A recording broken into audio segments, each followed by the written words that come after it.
पाठ्यपुस्तक भाषामणि कक्षा 6 पाठ 10वां वर्षा जल संचयन।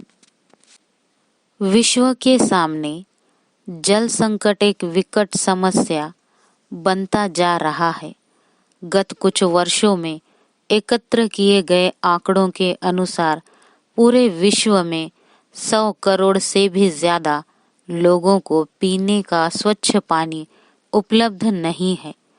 पानी की यह समस्या दिनों दिन बढ़ती ही जा रही है, चाहे कृषि क्षेत्र हो या औद्योगिक क्षेत्र, घरेलू उपयोग के लिए हो या कारखानों में प्रयोग के लिए जल की आवश्यकता बनी ही रहती है।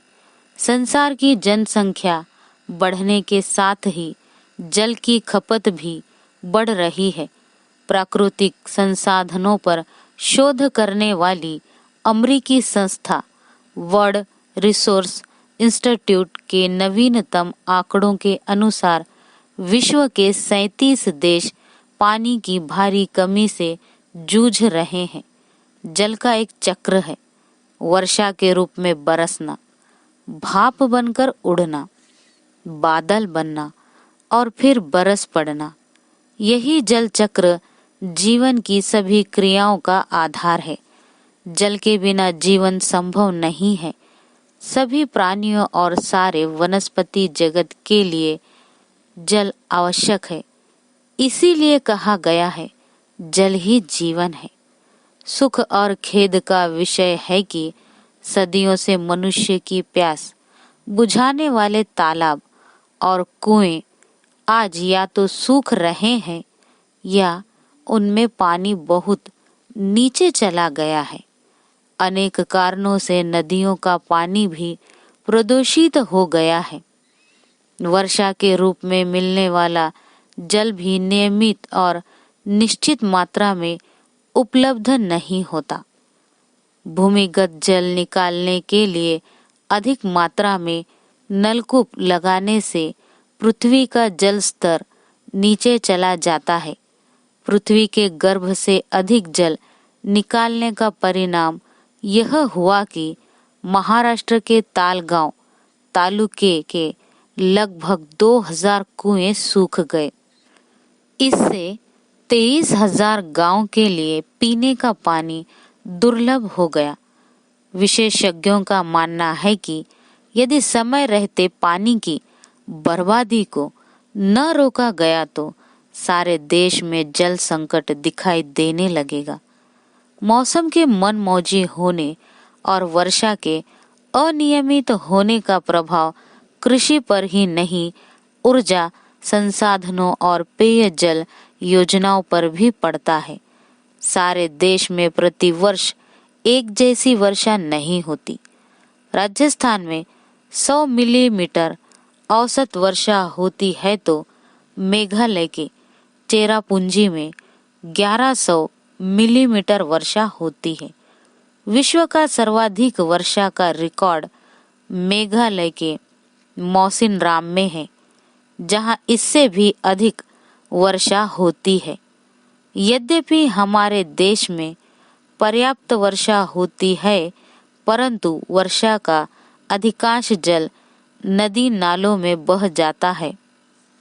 बढ़ते जल संकट को देखकर विशेषज्ञों ने वर्षा जल के संचयन की ओर ध्यान देना शुरू किया और रेन वाटर हार्वेस्टिंग नाम से वर्षा जल संचयन योजना बनाई गई। इसे सारे देश में लागू करने पर जोर दिया जा रहा है। नई दिल्ली में इसी विषय पर एक राष्ट्रव्यापी सेमिनार आयोजित किया गया था, जिसका उद्घाटन करते हुए तत्कालीन प्रधानमंत्री अटल बिहारी वाजपेयी ने कहा था, केंद्र और राज्य सरकारें इस जल समस्या से अकेले नहीं निपट सकती। संपूर्ण देश में सरकारी, गैर सरकारी सभी संस्थाएं तथा पंचायती राज के सभी लोग, यहाँ तक कि देश का हर नागरिक जब तक इस प्राकृतिक जल संपदा के संचयन का बेड़ा उठा नहीं लेता, तब तक वर्तमान और आने वाले भीषण जल संकट का कोई समाधान नहीं निकल सकता। जल संकट से निपटने के लिए जल संसाधन मंत्रालय ने सभी राज्य सरकारों को वर्षा जल संचयन के लिए उचित कदम उठाने के निर्देश दिए हैं। इसके द्वारा सभी बड़े भवनों एवं विद्यालयों में वर्षा के जल को उपयुक्त तरीके से एकत्र किए जाने के लिए आग्रह किया गया है। वर्षा जल संचयन के लिए छत और आंगन में गिरने वाले बरसाती पानी को पाइपों के माध्यम से जमा किया जाता है। इस प्रकार इकट्ठा किया गया पानी पृथ्वी की सतह के नीचे पानी के भंडार को बढ़ाकर पानी की समस्या का समाधान करता है। केंद्र द्वारा भूमिगत जल के विषय में किए गए सर्वेक्षण के अनुसार मानसून के समय किए गए जल संचयन से भूजल स्तर काफी ऊपर आया है। इससे सूखे कुओं और बोरिंग वाले कुओं का जल स्तर भी बढ़ा है। इसका एक और लाभ यह है कि इससे बरसात के दिनों में नालियों के बंद होने और सड़कों पर पानी भर जाने की समस्या का भी समाधान हो जाता है। रेन वाटर हार्वेस्टिंग की परिकल्पना को साकार करने के लिए रूफ वॉशर्स और रेन बैरल्स की आवश्यकता है। रूफ वॉशर्स का काम है पहली वर्षा के दूषित जल को एक विशेष टंकी, जिसे सिस्टर्न कहा जाता है, में एकत्र करना। सिस्टर्न के भर जाने पर उसका मुख अपने आप बंद हो जाता है। इसके बाद वर्षा का शुद्ध जल रेन बैरल में जमा होता है। यह पानी अत्यंत मृदु होता है और उपयोग में लाया सकता है।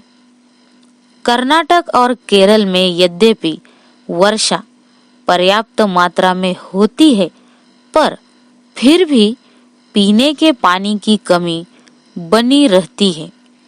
वहाँ साड़ी से रेन वाटर हार्वेस्टिंग बहुत प्रचलित है। वहाँ लोग साड़ी को खंभों या पेड़ों से बांध देते हैं।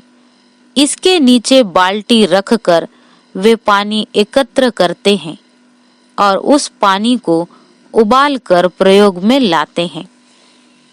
कर्नाटक के कम्मन हैली के सेना विहार में एक बार लगातार 5 दिन तक जल की आपूर्ति नहीं हुई। वहां के निवासियों ने संकल्प लिया कि वे वर्षा के जल को एकत्र करके अपना काम चलाएंगे। उन लोगों ने सेना विहार के सभी फ्लैटों और 71 घरों को अपनी परियोजना में शामिल किया। ये लोग पूरी तरह से बंगलुरु जल बोर्ड की आपूर्ति पर निर्भर रहते थे और उन्हें प्रतिदिन 3.5 लाख लीटर जल की आवश्यकता थी। वहां के सारे कुएं और नलकूप सूख गए थे। वर्षा जल का संचयन करके काम चलाने का उनका प्रयास सफल रहा। रेन वाटर हार्वेस्टिंग के द्वारा सूखे हुए कुओं और नलकूपों में पर्याप्त जल आ गया। वर्षा के जल का संग्रह करने से भूमिगत जल का स्तर भी ऊपर उठने लगा। पूर्व प्रधानमंत्री अटल बिहारी वाजपेयी की प्रेरणा और कर्नाटक में हुए इस प्रयोग के बाद दिल्ली, चंडीगढ़, राजस्थान, गुजरात, महाराष्ट्र और तमिलनाडु में भी जल संचयन का कार्य आरंभ हो गया है।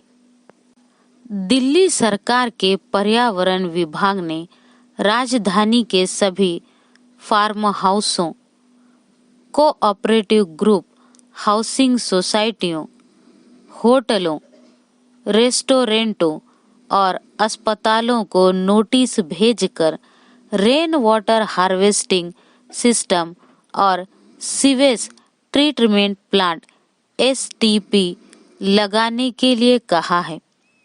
ऐसा करने से यहाँ प्रयोग होने वाले लाखों लीटर पानी को रिसाइकिल करके उसका अन्य कामों में प्रयोग किया जा सकेगा। जल की प्रत्येक बूंद अमूल्य है। इस प्राकृतिक संपदा को अधिकाधिक बचाकर रखने के लिए हमें यथासंभव प्रयत्न करना होगा, जिससे आने वाले दिनों में जल संकट भीषण रूप न ले ले।